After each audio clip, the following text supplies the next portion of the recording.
और बिहार से लेकर झारखंड तक सीबीआई और ईडी की टीम ने बुधवार को 42 जगहों पर छापेमारी की है। बिहार में सीबीआई ने जिन 27 जगहों पर रेड की, उनमें से सेल डीड के 200 पेपर समेत मोटी रकम और ज्वेलरी मिली है। सूत्रों के मुताबिक आपको बता दें कि सीबीआई को छापे में कई टेक्निकल सबूत भी मिले हैं। जांच एजेंसी इस बारे में आज बयान भी जारी कर सकती है। उधर आरएलडी के एमएलसी सुनील सिंह ने यह भी कहा है कि तेजस्वी को रोकने के लिए जांच एजेंसी का इस्तेमाल हो रहा है।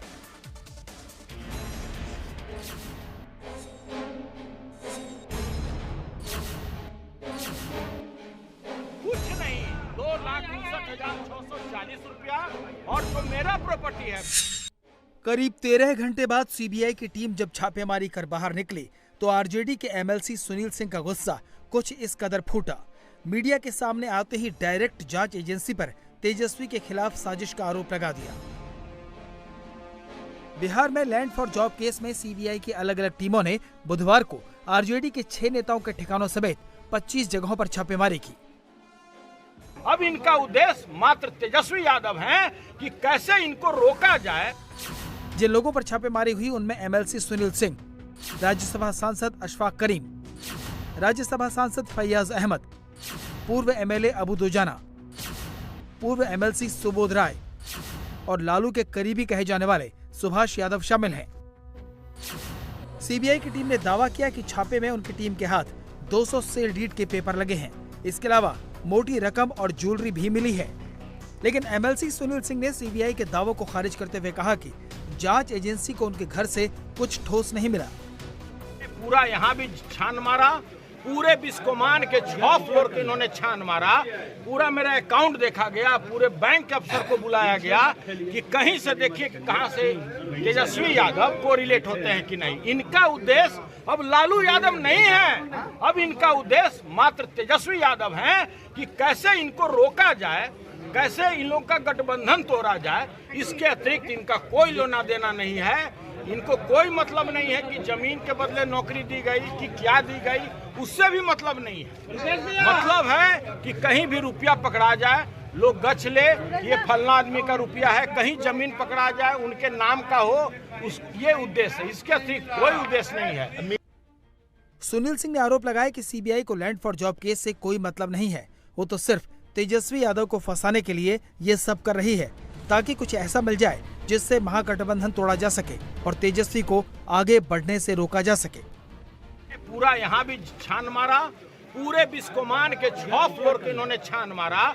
पूरा मेरा अकाउंट देखा गया, पूरे बैंक के अफसर को बुलाया गया कि कहीं से देखिए कि कहां से तेजस्वी यादव कोरिलेट होते हैं कि नहीं। इनका उद्देश्य अब लालू यादव नहीं है, अब इनका उद्देश्य मात्र तेजस्वी यादव हैं कि कैसे इनको रोका जाए, कैसे इन लोगों का गठबंधन तोड़ा जाए। इसके अतिरिक्त इनका कोई लेना देना नहीं है। इनको कोई मतलब नहीं है कि जमीन के बदले नौकरी दी गई कि क्या दी गई, उससे भी मतलब नहीं है।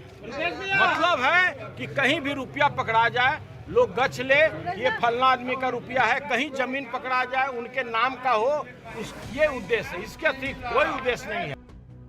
ईडी और सीबीआई की छापेमारी को लेकर लालू परिवार ने बीजेपी पर जमकर हमला बोला। लालू की पत्नी और पूर्व सीएम राबड़ी देवी ने कहा कि ये सब कुछ डराने के लिए किया जा रहा है, जबकि बिहार के डिप्टी सीएम तेजस्वी यादव ने विधानसभा में कहा कि बीजेपी जब हारती है तो विरोधियों को परेशान करने के लिए ईडी और सीबीआई को पीछे लगा देती है। इन्हें 2024 के चुनाव में हारने का डर है। सीबीआई डराने के लिए तो डरने वाला नहीं है, हम लोग डरने वाला में से नहीं है।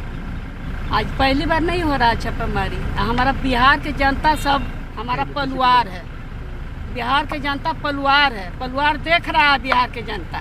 बीजेपी हारती है या बीजेपी जिससे जिससे डरती है वहां ये अपने 3 जमाई आगे कर देते हैं। पहला जमाई सीबीआई, दूसरा जमाई ईडी, तीसरा जमाई इनकम टैक्स। इनकी असली पीड़ा जो है वो डर है 2024 का। असल में ये लोग डरते हैं कि अगर हम सब लोग एकजुट हो जाए तो बिहार से जो संगी लोग हैं, जो भाजपा के लोग हैं, उनका सफाया हो जाएगा। सीबीआई की टीम ने बुधवार को गुरुग्राम के सेक्टर 71 में बन रहे अर्बन क्यूब मॉल पर भी छापा मारा। दावा किया गया कि इस मॉल में तेजस्वी यादव की हिस्सेदारी है, जबकि तेजस्वी ने कहा कि उन्हें बदनाम करने के लिए इस तरह की झूठी बातें फैलाई जा रही हैं। उसमें चलाया गया कि भाई तेजस्वी का मॉल है गुरुग्राम में सेक्टर 71 में। बड़ी अच्छी बात है, खूब छापा मारी, मॉल से हिलिए ही मत, कहीं मत जाइए, दिन रात वहीं सोइए, लेकिन कम से कम जो देश की सबसे बड़ी जांच एजेंसी है, दुर्भाग्य देख लीजिए कैसा जांच कर रही है, जो मेरा है ही नहीं, जबरन जो है मेरा नाम लिया जा रहा है। बीजेपी नेता सुशील मोदी ने विधानसभा में बहुमत परीक्षण वाले दिन रेड करने और आरजेडी के डराने वाले आरोपों पर पलटवार किया और कहा कि सीबीआई कभी रेड भी करती तो आरजेडी इसी तरह के इल्जाम लगाती। किसी भी दिन रेड होगा तो कहा जाएगा कि आज क्यों रेड हुई। कोई दिन तो ऐसा है नहीं कि मंगलवार को ही रेड होगी, रविवार को रेड होगी तो आप कहेंगे कि आज तो छुट्टी का दिन था, हमारे आपने खलल डाल दिया हमारे आराम के अंदर। और देखिए उनके पास जो बहुमत था, तो आज रेड जिन लोगों पर हुआ है वो न तो एमएलए हैं, न तो उनको कोई वोटिंग राइट था विधानसभा के अंदर, ये तो राज्यसभा के मेंबर हैं या विधान परिषद के मेंबर हैं या पूर्व विधान पार्षद हैं।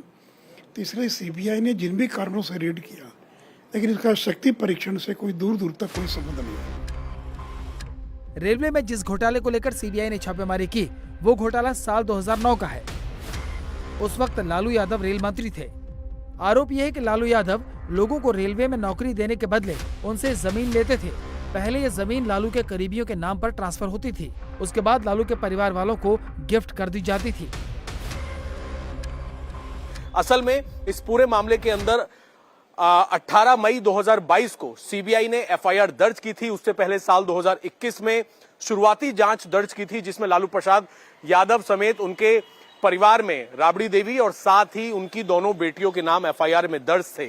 7 ऐसी लैंड हैं जिनकी डील को लेकर यह पूरा का पूरा मामला उजागर हुआ था कि यह बताया गया था कि रेलवे में डी ग्रुप की नौकरी देने के नाम पर यह पूरा का पूरा जमीन घोटाला हुआ, जिसमें 7 ऐसी जमीनें हैं जो ट्रांसफर की गई या तो लालू प्रसाद यादव के नाम या फिर उनकी पत्नी राबड़ी देवी और उनकी बेटियों के नाम। इस पूरे मामले के अंदर भोला यादव जो हैं, उन्हें जो तत्कालीन ओएसडी थे लालू प्रसाद यादव के, उन्हें गिरफ्तार किया गया था मई के महीने में। और जो सूत्र हैं सीबीआई के, वे बता रहे हैं कि जब पूछताछ हुई, जांच आगे बढ़ी, तो जिन लोगों के नाम सामने आए, वहां पर सीबीआई पूरे देश भर में छापेमारी कर रही है।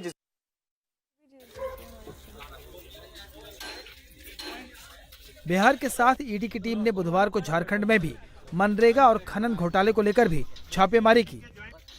इस छापे में सनसनी तब मच गई जब सीएम हेमंत सोरेन के करीबी कहे जाने वाले पावर ब्रोकर प्रेम प्रकाश के घर लोहे की सेफ में रखी 2 AK-47 राइफल और 60 कारतूस बरामद हुए। इस बरामदगी को लेकर सबसे हैरान करने वाला बयान रांची पुलिस की ओर से आया। अरगोड़ा थाने के इंचार्ज ने दावा किया कि हथियार पुलिस कर्मियों के हैं। हमको जो पता चला, हमने आकर के जो है मेजर साहब के साथ में आए और ये हमारा अपना सुरक्षा कर्मी का जवान है, रांची ये जिला बल का जवान, मतलब ये है अंश है, 47 है। ये अपनी प्रक्रिया पूरी करके वो हम लोगों को सुपुर्द कर। सर, ये जानकारी हमें ये नहीं है कि कौन किस सुरक्षा कर्मी का क्या है, बस हमें है कि ये हमारा रांची जिला बल का सुरक्षा कर्मी का है। सर अगर कानून तो सर ऐसे कहीं रख के जा सकता है क्या? रख के जा सकते हैं कोई डिपार्टमेंटल इलेक्शन हो तो अलग चीज। AK-47 राइफल और उसकी गोलियां बरामद होने के मामले में 2 पुलिसकर्मियों को सस्पेंड कर दिया गया है, लेकिन इस मामले में सियासत तेज हो गई है। बीजेपी सांसद निशिकांत दुबे ने कहा कि रांची पुलिस प्रेम प्रकाश को बचाने के लिए बयान दे रही है। वो कैसे किसी के घर पे मिल गया? वो क्या कस्टोडियन है या मालखाना बना रखा है प्रेम प्रकाश के घर का? तो यही तो दिखाता है, यही तो मैं बार बार कह रहा हूँ कि प्रेम प्रकाश अमित अग्रवाल और हेमंत सोरेन की तिकड़ी है जो झारखंड लूटने के लिए आई है। ट्रांसफ़र पोस्टिंग वो करता है, सेक्रेटरी की पोस्टिंग वो करता है, माइनिंग माफिया वो है, दारू वो बेच रहा है, गिट्टी वो बेच रहा है, मिड डे मील स्कीम में वो इन्वॉल्व है। तो आज सामने आ गया। अब तो सीधा सीधा ओपन एंड शट केस है। मालखाना तो नहीं है ना प्रेम प्रकाश का घर, प्रेम प्रकाश के घर से बरामद हुआ ना। तो जिला पुलिस का AK-47 कहाँ कैसे मिल जाएगा उसको? ये बचाने की आपको साजिश नहीं लग रही है कि उसको बचाने की बात चल रही है? इंडिया टीवी हर वक्त हर जगह डाउनलोड करने के लिए सर्च करें India TV news Google play store या ऐप स्टोर पर।